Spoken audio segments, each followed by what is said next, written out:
Welcome back students to the second part of the lesson on saying please. ਆਪਾਂ ਹੁਣ ਤੱਕ discuss ਕੀਤਾ ਸੀਗਾ ਵੀ ਗੁੱਡ ਮੈਨਰਸ ਜਿਹੜੇ ਨੇ ਉਹਨਾਂ ਨੂੰ ਅਡਾਪਟ ਕਰਨ ਦੇ ਲਈ ਕੋਈ ਕਾਨੂੰਨ ਤਾਂ ਨਹੀਂ ਬਣਿਆ, ਪਰ ਇੱਕ ਸੋਸ਼ਲ ਪ੍ਰੈਕਟਿਸ ਜਿਹੜੀ ਹੈ ਉਹ ਸਾਡੇ ਤੋਂ ਡਿਮਾਂਡ ਕਰਦੀ ਹੈ ਕਿ ਅਸੀਂ ਗੁੱਡ ਮੈਨਰਸ ਨਾਲ ਆਪਣੀ ਸੋਸਾਇਟੀ ਨੂੰ ਦਈਏ ਗੁੱਡ ਮੈਨਰਸ ਤੇ ਚੰਗੇ ਤਰੀਕੇ ਨਾਲ ਸਾਡੇ ਨਾਲ ਬਿਹੇਵ ਕਰੀਏ। ਸੋ ਏ.ਜੀ. ਗਾਰਡਨਰ ਨੇ ਇੱਕ ਬੱਸ ਕੰਡਕਟਰ ਦੀ ਸਟੋਰੀ ਇੱਕ ਐਗਜ਼ਾਮਪਲ ਜਿਹੜੀ ਹੈ ਉਹ ਸਾਡੇ ਨਾਲ ਸ਼ੇਅਰ ਕੀਤੀ ਹੈ। आओ उसी चैप्टर ਨੂੰ ਅੱਗੇ ਰੀਡ ਕਰੀਏ ਤੇ ਹੋਰ ਸਮਝਣ ਦੀ ਕੋਸ਼ਿਸ਼ ਕਰੀਏ। So students, let us discuss the chapter further. Having searched my pockets in vain for stray coppers and having found I was utterly penniless, I told the conductor with as honest a face as I could assume that I couldn't pay the fare and must go back for money. ਸੋ ਆਪਣੀ pockets ਦੇ ਵਿੱਚ ਪੈਸੇ ਲੱਭਣ ਦੀ ਕੋਸ਼ਿਸ਼ ਜਿਹੜੀ ਹੈ ਜਦੋਂ ਨਾਕਾਮਯਾਬ ਹੋ ਗਈ, ਸੋ ਮੈਂ ਬਿਲਕੁਲ ਪੈਸਿਆਂ ਤੋਂ ਬਿਨਾਂ ਸੀਗਾ, ਕੋਈ ਪੈਨੀ ਵੀ ਮੇਰੇ ਕੋਲ ਨਹੀਂ ਸੀਗੀ। ਸੋ ਜਿੰਨਾ ਇੱਕ ਓਨੈਸਟ ਫੇਸ ਮੈਂ ਬਣਾ ਸਕਦਾ ਸੀ, ਇਮਾਨਦਾਰ ਫੇਸ ਬਣਾ ਸਕਦਾ ਸੀ, ਉਸ ਫੇਸ ਦੇ ਨਾਲ ਮੈਂ ਕੰਡਕਟਰ ਨੂੰ ਕਿਹਾ ਕਿ ਮੈਂ ਕਿਰਾਇਆ ਨਹੀਂ ਦੇ ਸਕਦਾ ਤੇ ਮੈਨੂੰ ਵਾਪਸ ਜਾਣਾ ਪਏਗਾ ਕਿਉਂਕਿ ਮੇਰੇ ਕੋਲ ਪੈਸੇ ਨਹੀਂ ਹੈ। Oh, you need not get off. That's all right, said he. All right, said I. But I haven't a copper on me. Oh, I'll book you through, he replied. Where do you want to go? And he handed me a ticket for anywhere from the bank to the Hong Kong. And I said, so conductor ne ਜਦੋਂ ਮੈਂ ਉਹ conductor ਨੂੰ ਕਿਹਾ ਕਿ ਮੇਰੇ ਕੋਲ ਪੈਸੇ ਨਹੀਂ ਹੈ, ਉਹਨੇ ਕਿਹਾ ਕੋਈ ਗੱਲ ਨਹੀਂ। ਮੈਂ ਕਿਹਾ ਮੇਰੇ ਕੋਲ ਬਿਲਕੁਲ ਵੀ ਪੈਸੇ ਨਹੀਂ ਹੈ। ਕਹਿੰਦਾ ਕੋਈ ਗੱਲ ਨਹੀਂ, ਮੈਂ ਫਿਰ ਵੀ ਤੁਹਾਨੂੰ ਟਿਕਟ ਦੇ ਦੇਣਾ, ਤੁਸੀਂ ਕਿੱਥੇ ਜਾਣਾ ਹੈ। ਸੋ ਉਹਨੇ ਮੇਰੀ ਡੈਸਟੀਨੇਸ਼ਨ ਜਿਹੜੇ ਮੈਂ ਬੈਂਕ ਤੋਂ ਹਾਂਗਕਾਂਗ ਜਾਣਾ ਸੀਗਾ ਉੱਥੇ ਤੱਕ ਦਾ ਮੇਰਾ ਟਿਕਟ ਕੱਟਿਆ। I said it was very kind of him and told him where I wanted to go, and as he gave me the ticket I said, but where shall I send you the fare? ਸੋ ਉਹਨੇ ਬੜੇ ਹੀ ਵਧੀਆ ਢੰਗ ਦੇ ਨਾਲ ਮੈਨੂੰ deal ਕੀਤਾ ਤੇ ਮੈਨੂੰ ਟਿਕਟ ਦੇ ਦਿੱਤੀ ਜਿੱਥੇ ਮੈਂ ਜਾਣਾ ਸੀਗਾ। ਮੈਂ ਉਹਨੂੰ ਕਿਹਾ ਕਿ ਮੈਂ ਤੇਰਾ ਕਿਰਾਇਆ ਤੈਨੂੰ ਕਿੱਥੇ ਪਹੁੰਚਾਵਾਂ। Oh, you will see me someday, all right, he said cheerfully as he turned to go. ਕਹਿੰਦਾ ਕੋਈ ਗੱਲ ਨਹੀਂ, ਜਦੋਂ ਮੈਨੂੰ ਕਿਤੇ ਦੁਬਾਰਾ ਮਿਲੇ ਮੈਨੂੰ ਦੇ ਦਿਓ। And then luckily my fingers still wandering in the corners of my pockets lightened on a shilling and the account was square. So ਕਹਿੰਦਾ ਇਨੀ ਦੇਰ ਮੈਂ ਜਦੋਂ ਗੱਲਬਾਤ ਕਰ ਰਿਹਾ ਸੀਗਾ ਮੈਂ ਜੇਬਾਂ 'ਚ ਹੱਥ ਮਾਰੀ ਜਾ ਰਿਹਾ ਸੀਗਾ, ਮੇਰੀ ਜੇਬ ਦੇ ਵਿੱਚੋਂ ਕਿਤੇ ਮੈਨੂੰ ਇੱਕ ਸ਼ਿਲਿੰਗ ਜਿਹੜੀ ਹੈ, ਇੱਕ ਸਿੱਕਾ ਜਿਹੜਾ ਕਰੰਸੀ ਬੇਟਾ 12 ਪੈਂਸ ਦੀ ਉਹਨੂੰ ਸ਼ਿਲਿੰਗ ਕਹਿੰਦੇ ਆ। ਸੋ ਇੱਕ ਸਿੱਕਾ ਮੈਨੂੰ ਮਿਲ ਜਾਂਦਾ ਹੈ ਤੇ ਮੇਰਾ ਜਿਹੜਾ ਟਿਕਟ ਦੇ ਜਿਹੜੇ ਪੈਸੇ ਸੀ ਉਹ ਮੈਂ ਉਹਨੂੰ ਚੁਕਾ ਦਿੰਦਾ। But the fact did not lessen the glow of pleasure which so good nature an action had given me. ਪਰ ਜਿਹੜਾ ਉਹਨੇ ਐਕਸ਼ਨ ਮੇਰੇ ਲਈ ਕੀਤਾ, ਜੋ ਬਿਹੇਵੀਅਰ ਉਸ ਕੰਡਕਟਰ ਨੇ ਮੇਰੇ ਨਾਲ ਕੀਤਾ, ਉਸ ਦੀ ਖੁਸ਼ੀ ਜਿਹੜੀ ਹੈ ਉਹ ਬਿਲਕੁਲ ਵੀ ਘੱਟ ਨਹੀਂ ਹੋਈ। A few days after my most sensitive toe was trampled on rather heavily as I sat reading on the top of a bus.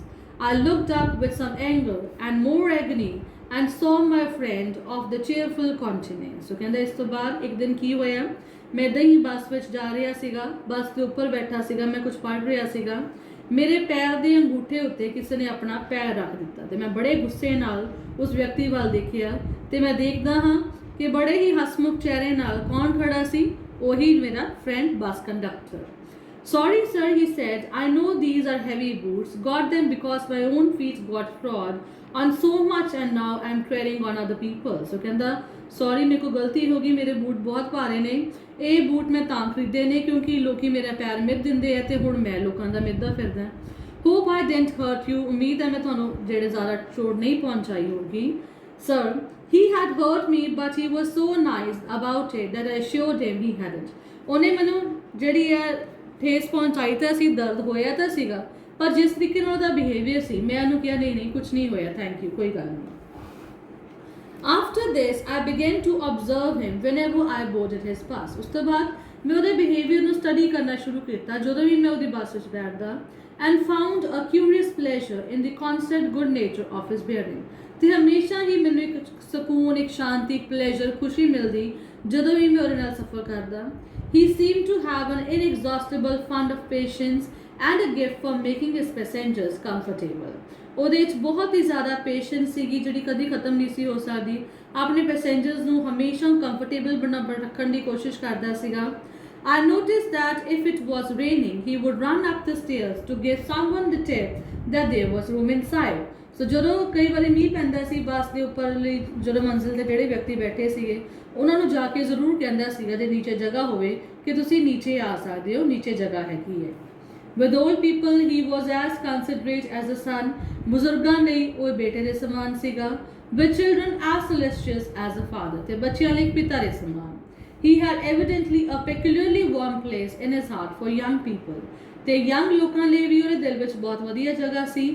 And always indulge in some merry jest with them, ਉਹਨਾਂ ਨਾਲ ਹਮੇਸ਼ਾ ਹਾਸਾ ਮਜ਼ਾਕ ਕਰਦਾ ਰਹਿੰਦਾ ਸੀ। If he had a blind man on board, it was not enough to set him down safely on the pavement.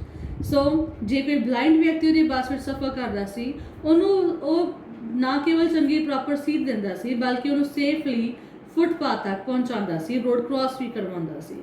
He would call to Bill in front to wait while he took him across the road or round the corner or otherwise safely on his way. ਜਦ ਤੱਕ ਉਹਨੂੰ ਇੱਕ safe ਥਾਂ ਤੇ ਨਹੀਂ ਸੀ ਪਹੁੰਚਾਉਂਦਾ ਤਦ ਤੱਕ ਉਹ ਜਿਹੜਾ ਹੈਗਾ ਉਹਨੂੰ ਸੰਤੁਸ਼ਟੀ ਨਹੀਂ ਸੀ ਮਿਲਦੀ।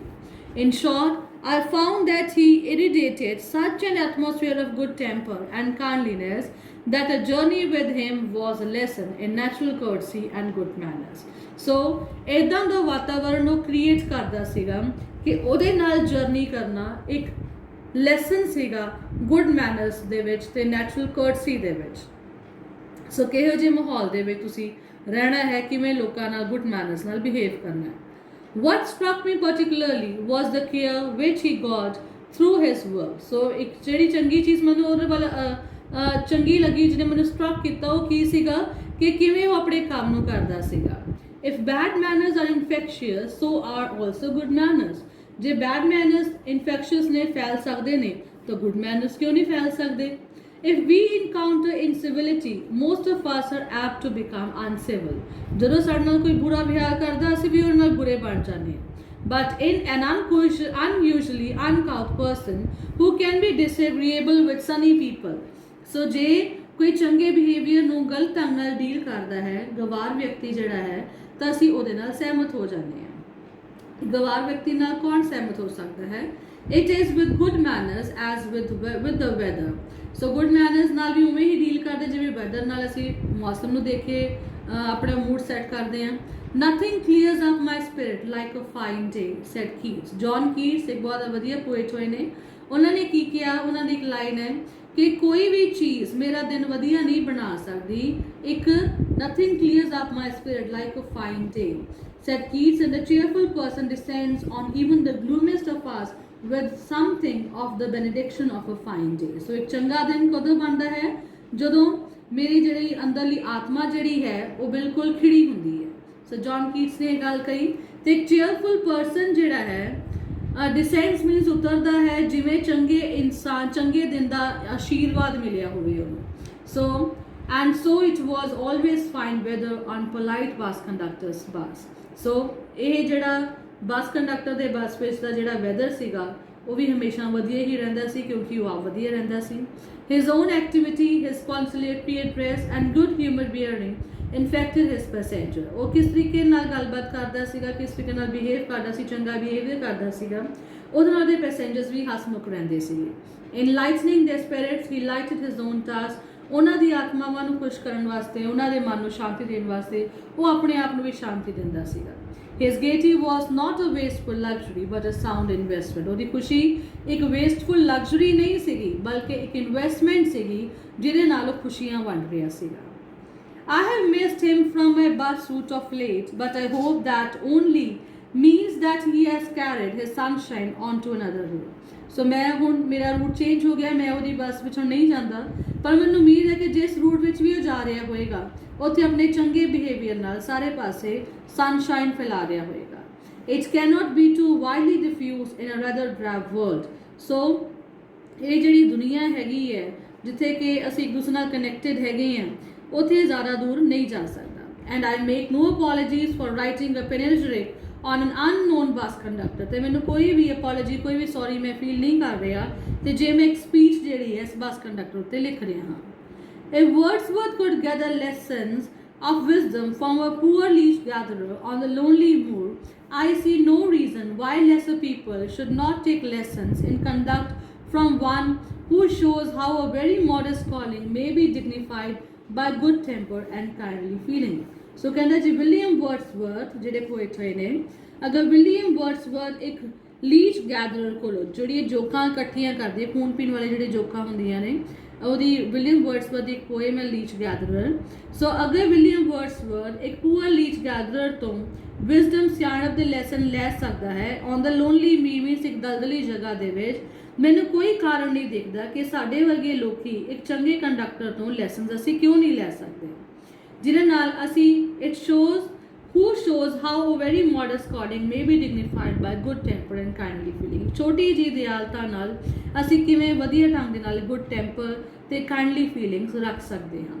ਸੋ ਜੇ ਵਰਡਸਵਰਥ ਲੀਚ ਗੈਦਰਰ ਤੋਂ ਸਿੱਖ ਸਕਦਾ ਹੈ ਤਾਂ ਅਸੀਂ ਵੀ ਸਿੱਖ ਸਕਦੇ ਹਾਂ। It is a matter of general agreement that the war has had a chilling effect upon those little everyday civilities of behavior that sweeten the general air। ਇਹ ਗੱਲ ਬਿਲਕੁਲ ਸਹੀ ਹੈ ਕਿ ਵਾਰ ਜਿਹੜੀ ਹੈ, ਲੜਾਈ ਜਿਹੜੀ ਹੈ, ਉਹ ਸਾਡੇ ਤੇ ਬਹੁਤ ਗਹਿਰਾ ਅਸਰ ਪਾਉਂਦੀ ਹੈ ਔਨ ਐਵਰੀਡੇ ਸਿਵਿਲਿਟੀਜ਼ ਆਫ ਬਿਹੇਵੀਅਰ। ਸਾਡੇ ਰੋਜ਼ਮਰਾ ਦੀ ਜ਼ਿੰਦਗੀ ਦੇ ਵਿੱਚ ਅਸੀਂ ਉਹਨੂੰ ਸਵੀਟਨ ਕਿਵੇਂ ਕਰ ਸਕਦੇ ਹਾਂ, ਜੇ ਅਸੀਂ ਪਿਆਰ ਨਾਲ ਚੰਗੇ ਬਿਹੇਵੀਅਰ ਨਾਲ ਗੱਲ ਕਰੀਏ। We must get those civilities back if we are to make life kindly and tolerable for each other। ਅਸੀਂ ਇਹਨਾਂ ਸਿਵਿਲਿਟੀਜ਼ ਨੂੰ ਜਿੰਨੀ ਮਰਜ਼ੀ ਐਜੂਕੇਸ਼ਨ ਅਸੀਂ ਕਿਉਂ ਨਾ ਹਾਸਲ ਕਰ ਲਈਏ, ਜਦ ਤੱਕ ਅਸੀਂ ਸਿਵਿਲਿਟੀਜ਼ ਪ੍ਰੋਪਰ ਬਿਹੇਵੀਅਰ ਨਹੀਂ ਅਸੀਂ ਕਿਸੇ ਨਾਲ ਕਰਦੇ, ਤਦ ਤੱਕ ਅਸੀਂ ਆਪਣੀ ਲਾਈਫ ਨੂੰ ਕਾਈਂਡ ਨਹੀਂ ਬਣਾ ਸਕਦੇ, ਟੋਲਰੇਬਲ ਨਹੀਂ ਬਣਾ ਸਕਦੇ ਇੱਕ ਦੂਸਰੇ ਲਈ। We can't get them back by invoking the law। ਅਸੀਂ ਕਾਨੂੰਨ ਦੀ ਸਹਾਇਤਾ ਨਹੀਂ ਲੈ ਸਕਦੇ ਦੇ ਵਿੱਚ। The policeman is a necessary symbol and the law is a necessary institution। Policeman ਇੱਕ necessary symbol ਹੈ ਕਾਨੂੰਨ ਦਾ, ਤੇ ਕਾਨੂੰਨ ਇੱਕ ਇੰਸਟੀਟਿਊਸ਼ਨ ਹੈ for society that is still somewhat lower than the angels, ਜਿਹੜੀ ਕਿ ਫਿਰ ਵੀ एंजल्स तो किसी तरीके नाल घट है, ठीक है, पर वो एंजल्स के बराबर नहीं हो सकती, मसीहा के बराबर नहीं हो सकती। But the law can only protect us against material attack. जो साडे नाल कोई वायलेंस करता है तां ही सानू कानून जिहड़ा है वो बचा सकता है और मटीरियल अटैक करता है। Nor will the liftman's way of meeting moral affronts by physical violence help us to restore the civilities. So जिहड़ा लिफ्टमैन है उन्हें जिहा बिहेवियर किया है फिजिकल वायलेंस ਦੇ ਨਾਲ, ਅਸੀਂ ਕਿਸੇ ਨੂੰ ਆਪਣੀ ਫਿਰ ਤੋਂ ਪਾਉਣ ਦਾ ਇੱਕ ਜ਼ਰੀਆ ਜਿਹੜਾ ਹੈ ਨਹੀਂ ਬਣਾ ਸਕਦੇ। I suggest to him that he would have had a more subtle and effective revenge if he had treated the gentleman who would not say please with elaborate। So मैं suggest ਕਰਦਾ ਹਾਂ ਕਿ ਜੇ ਉਹ ਜਿਹੜਾ ਲਿਫਟਮੈਨ ਹੈ ਉਹਨੇ ਬੜੀ ਹੀ ਬਰੀਕੀ ਤੇ ਚੰਗੇ ਤਰੀਕੇ ਨਾਲ ਆਪਣਾ ਰਿਵੈਂਜ ਉਦੋਂ ਲੈਣਾ ਸੀ ਜੇ ਜਿਸ ਵਿਅਕਤੀ ਨੇ ਉਹਨੂੰ ਪਲੀਜ਼ ਨਹੀਂ ਸੀ ਕਿਹਾ, ਜੇ ਉਹ ਉਹਦੇ ਨਾਲ politeness ਨਾਲ ਬਿਹੇਵ ਕਰਦਾ। He would have had the victory not only over the bull but over himself। ਇਹ ਉਹਦੀ ਜਿੱਤ ਹੋਣੀ ਸੀਗੀ not only over the bull, ਨਾ ਕੇਵਲ ਉਸ ਗਵਾਰ ਪੈਸੇਂਜਰ ਤੇ ਬਲਕਿ ਆਪਣੇ ਆਪ ਉੱਤੇ ਵੀ। and this is the victory that counts। ਤੇ ਹੀ ਵਿਕਟਰੀ ਨੇ ਕਾਊਂਟ ਕਰਨਾ ਸੀ। The polite man may lose the material advantage। ਜਿਹੜਾ polite man ਹੈ ਉਹ ਆਪਣਾ material advantage ਚਾਹੇ ਜਿਹੜਾ ਹੈ ਗਵਾ ਦੇਵੇ, but he always has a spiritual victory। so ਜਿਹੜਾ ਵਿਅਕਤੀ ਨੀਵੇਂਪਨ ਨਾਲ politeness ਨਾਲ ਗੱਲ ਕਰਦਾ, ਚਾਹੇ ਉਹਨੂੰ ਕੋਈ ਫਾਇਦਾ ਨਹੀਂ ਹੁੰਦਾ ਪਰ ਉਹਦੀ ਆਤਮਾ ਨੂੰ ਸ਼ਾਂਤੀ ਜਿਹੜੀ ਹੈ ਬਹੁਤ ਮਿਲਦੀ ਹੈ, ਉਹਨੂੰ ਜਿਹੜੀ ਹੈ spiritual victory ਮਿਲਦੀ ਹੈ। I commend to the liftman a story of Chesterfield। ਮੈਂ Lord Chesterfield ਦੀ ਕਹਾਣੀ ਲਿਫਟਮੈਨ ਨੂੰ ਦੱਸਣਾ ਚਾਹੁੰਦਾ ਹਾਂ। In his time the London streets were without the pavements of today। ਉਸ ਸਮੇਂ ਦੇ ਵਿੱਚ ਜਦੋਂ ਚੈਸਟਰਫੀਲਡ ਸੀ, ਲੰਡਨ ਦੀਆਂ ਜਿਹੜੀਆਂ ਸੜਕਾਂ ਸੀਗੀਆਂ ਉਹ ਫੁੱਟਪਾਥ ਤੋਂ ਬਿਨਾਂ ਸੀਗੀਆਂ, ਜਿਵੇਂ ਅੱਜ ਕੱਲ੍ਹ ਫੁੱਟਪਾਥ ਦੇ ਨਾਲ ਨੇ, ਉਦੋਂ ਫੁੱਟਪਾਥ ਨਹੀਂ ਸੀ ਹੁੰਦੇ। And the man who took the wall had the driest footing। And the man who took the wall ਦਾ ਮਤਲਬ ਇਹ ਹੈ ਕਿ ਜਿਹੜੀਆਂ ਉਹ ਸੜਕਾਂ ਸੀਗੀਆਂ ਉਹ ਥੋੜ੍ਹੀਆਂ ਉੱਚੀਆਂ ਬਣੀਆਂ ਹੁੰਦੀਆਂ ਸੀਗੀਆਂ, ਜਿਸ ਕਰਕੇ ਉਹਨੂੰ ਦੀਵਾਰ ਕਿਹਾ ਜਾਂਦਾ ਸੀ, ਤੇ ਜਿਹੜਾ ਵੀ ਉਸ ਦੀਵਾਰ ਤੇ ਚੱਲਦਾ ਸੀ ਉਸਦੇ ਪੈਰ ਸੁੱਕੇ ਹੋ ਜਾਂਦੇ ਸੀ। ਸੋ ਉਹ ਜਦੋਂ ਇੱਕ ਵਿਅਕਤੀ ਜਿਹੜਾ ਲਾਰਡ ਚੈਸਟਰਫੀਲਡ ਨੂੰ ਮਿਲਦਾ, ਉਹ ਕੀ ਕਹਿੰਦਾ ਹੈ, I never give the wall to a scoundrel. ਦੋਨੋਂ ਆਪਸ ਦੇ ਵਿੱਚ ਇੱਕ ਦੂਸਰੇ ਦੇ ਆਮੋ ਸਾਹਮਣੇ ਖੜੇ ਹੁੰਦੇ ਨੇ। ਸੋ ਇੱਕ ਵਿਅਕਤੀ ਜਿਹੜਾ ਲਾਰਡ ਚੈਸਟਰਫੀਲਡ ਨੂੰ ਕਹਿੰਦਾ ਦੂਸਰਾ ਵਿਅਕਤੀ ਕਿ ਮੈਂ ਕਿਸੇ ਕਮੀਨੇ ਨੂੰ ਜਗ੍ਹਾ ਨਹੀਂ ਦਿੰਦਾ। said a man who met Chesterfield on one day in the street। ਸੋ ਇੱਕ ਵਿਅਕਤੀ ਨੇ ਕਿਹਾ ਜਿਹੜਾ ਚੈਸਟਰਫੀਲਡ ਨੂੰ ਇੱਕ ਦਿਨ ਸੜਕ ਤੇ ਮਿਲਦਾ ਹੈ, ਪਰ ਚੈਸਟਰਫੀਲਡ ਨੇ ਕਿਹਾ ਮੈਂ ਹਮੇਸ਼ਾ ਜਗ੍ਹਾ ਛੱਡ ਦਿੰਦਾ ਹਾਂ। ਸੋ ਉਹਨੇ ਕਿਹਾ ਵੀ ਮੈਂ ਕਿਸੇ ਨੂੰ ਕਮੀਨੇ ਨੂੰ ਜਗ੍ਹਾ ਨਹੀਂ ਦਿੰਦਾ, ਤੇ ਉਹਨੇ ਕਿਹਾ ਮੈਂ ਹਮੇਸ਼ਾ ਦੇ ਦਿੰਦਾ ਹਾਂ। ਸੋ stepping with a bow on the road. So ਉਹਨੇ ਬੜੇ ਆਦਰ ਸਤਿਕਾਰ ਨਾਲ ਉਸ ਵਿਅਕਤੀ ਦੀ ਜਗ੍ਹਾ ਛੱਡ ਦਿੱਤੀ. I hope the liftman will agree that his revenge was much more sweet than if he had flung the fellow into the mud.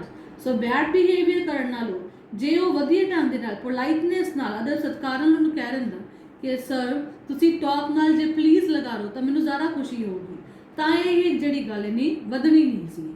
So life ਦੇ ਵਿੱਚ ਇਦਾਂ ਦੀਆਂ ਕਿੰਨੀਆਂ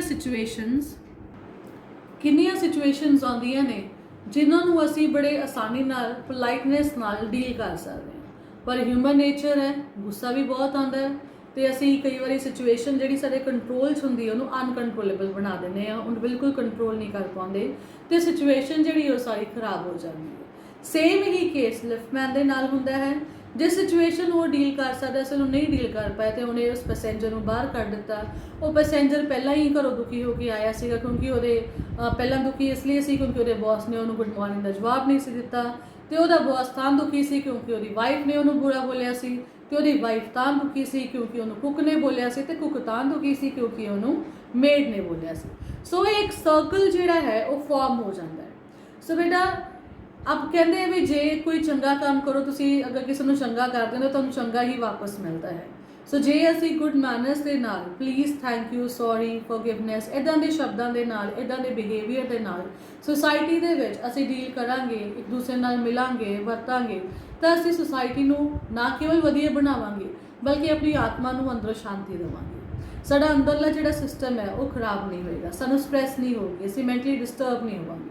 ਜੇ ਅਸੀਂ ਮੈਂਟਲੀ ਡਿਸਟਰਬ ਹੋਵਾਂਗੇ ਅਸੀਂ ਆਪਣੀ ਸਿਹਤ ਖਰਾਬ ਕਰਾਂਗੇ. So on saying please lesson ਸਾਨੂੰ ਇਹ ਸਮਝਾਉਣ ਦੀ ਕੋਸ਼ਿਸ਼ ਕਰਦਾ ਹੈ ਕਿ ਅਸੀਂ ਆਪਣੀ ਲਾਈਫ ਦੇ ਵਿੱਚ ਜਿਹੋ ਜਿਹੇ ਮਰਜ਼ੀ ਸਿਚੁਏਸ਼ਨਸ ਕਿਉਂ ਨਾ ਆ ਜਾਣ, ਉਹਨਾਂ ਨੂੰ ਅਸੀਂ ਕਿਵੇਂ ਪੋਲਾਈਟਨੈਸ ਦੇ ਨਾਲ ਡੀਲ ਕਰਨਾ. ਚਾਹੇ ਕੋਈ ਕਾਨੂੰਨ ਨਹੀਂ ਬਣਿਆ, ਸਾਨੂੰ ਇਹ ਸਮਝਾਉਣ ਦੇ ਲਈ ਵੀ ਅਸੀਂ ਕਿਵੇਂ ਕਿਸੇ ਨਾਲ ਗੱਲ ਕਰਨੀ ਹੈ, ਕਿਵੇਂ ਕਿਸੇ ਨਾਲ ਡੀਲ ਕਰਨਾ ਹੈ. ਇਹ ਨਹੀਂ ਹੈ ਕਿ ਕਿਸੇ ਨੂੰ ਅਸੀਂ ਜੇ ਸਾਨੂੰ ਕਿਸੇ ਨੇ ਕੁਝ ਕਹਿਤਾ ਅਸੀਂ ਉਹਦੇ ਗਲੇ ਹੀ ਪੈ ਜਾਣਾ, ਉਹਨੂੰ ਮਾਰਨ ਲੱਗ ਜਾਣਾ, ਇੱਦਾਂ ਦੀ ਗੱਲ ਨਹੀਂ ਕਰ ਸਕਦੇ ਅਸੀਂ.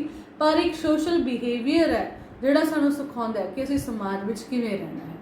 ਇਹੀ ਚੀਜ਼ ਜਿਹੜੀ ਹੈ ਹਿਊਮਨ ਬੀਇੰਗਸ ਨੂੰ ਐਨੀਮਲਸ ਨਾਲੋਂ ਅੱਡ ਕਰਦੀ ਹੈ. ਸੋ ਸਟੂਡੈਂਟਸ, ਮੈਨੂੰ ਉਮੀਦ ਹੈ ਕਿ ਤੁਹਾਨੂੰ ਇਹ ਚੈਪਟਰ ਚੰਗੀ ਤਰ੍ਹਾਂ ਸਮਝ ਆਇਆ ਹੋਊਗਾ.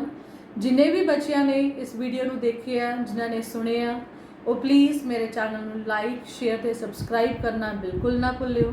ਤੁਹਾਡੇ ਆਲੇ ਦੁਆਲੇ ਹੋਰ ਵੀ ਜਿਹੜੇ ਬੱਚੇ +2 ਕਰ ਰਹੇ ਨੇ, +1 ਜਾਂ +2 ਪੜ੍ਹ ਰਹੇ ਨੇ, ਉਹਨਾਂ ਨਾਲ ਇਸ ਚੈਨਲ ਨੂੰ ਸ਼ੇਅਰ ਕਰਿਓ ਤਾਂ ਕਿ ਵੱਧ ਤੋਂ ਵੱਧ ਜਿਹੜੇ ਹੈਗੀ ਹੈ ਇਹ ਐਜੂਕੇਸ਼ਨ ਦਾ ਜਿਹੜਾ ਸਕੋਪ ਹੈ ਉਹ ਬਾਕੀ ਬੱਚਿਆਂ ਤੱਕ ਵੀ ਪਹੁੰਚ ਸਕੇ. ਥੈਂਕ ਯੂ ਬੇਟਾ. ਆਈ ਹੋਪ ਕਿ ਤੁਹਾਨੂੰ ਲੈਕਚਰ ਪਸੰਦ ਆਇਆ ਹੋਊਗਾ. ਅਗਲੇ ਲੈਕਚਰ ਨਾਲ ਫਿਰ ਮਿਲਾਂਗੇ. Thank you so much. Have a nice day.